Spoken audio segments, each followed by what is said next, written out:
All right, guys, today's Catholic Fit exercise is the squat, okay?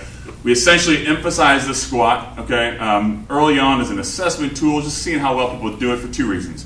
Number one, we just want the ability to do a squat. It's one of our 5 fundamental moves. It's one of our 10 natural abilities. It's a very important just movement overall, okay? Number one, I'm sitting in a chair right now. A squat essentially is just standing up from a chair and then lowering yourself back down under control, okay? What happens is that we put a few inches onto this kind of plop, every decade or so, okay?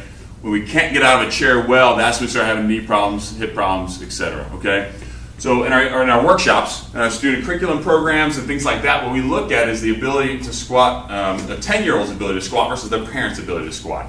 All 2-year-olds, 3-year-olds, 4-year-olds, they can squat down and get this here. If they pick up something or if they play in this position, we all know that you've seen your kids do that. This is a position, this is very comfortable. It's comfortable for me and a lot of children. This ability is something you do not want your children to lose. Okay? If my kids come home and they come into my office and they want to tell me a story, a lot of times I'll hop up out of my desk chair and say, I'll be sitting here, they'll walk in and tell me about their day, and I'll say, you know what, come down here, let's squat and talk about it.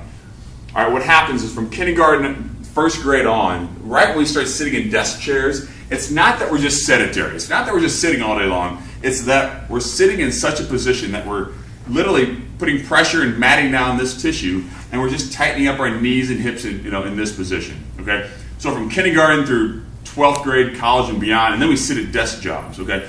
That's a problem for another video. But the importance of a squat then is, let's maintain this ability. So this is what I want to see. Can you do this position? Can you do a genie squat here, where we squat down, hips down, and back up? All right? And then can we just sit down to a chair? We do a lower step. If you can do a chair well, can you go down to about a 12-inch box and come back up? All right? So those are the basics of a squat. We mix it up in workshops, and we'll do other videos that work on that. But that's the ability. See if you can squat all the way down like that. Do your heels come up when you squat? That means your heels are tight, your ankles are tight, okay? So we talk about that as well. But try those out, see what you think. See what your 10-year-old can do, see what your students can do, your younger athletes can do. Most importantly, though, test your kids out. If you can do these, do not lose this ability. Right when we lose this ability, that's when our chances for injury, our chances for visits to the orthopedic surgeon's office all increase. Okay, so work on your squat. Can't say anything other than that, and we'll see you next time.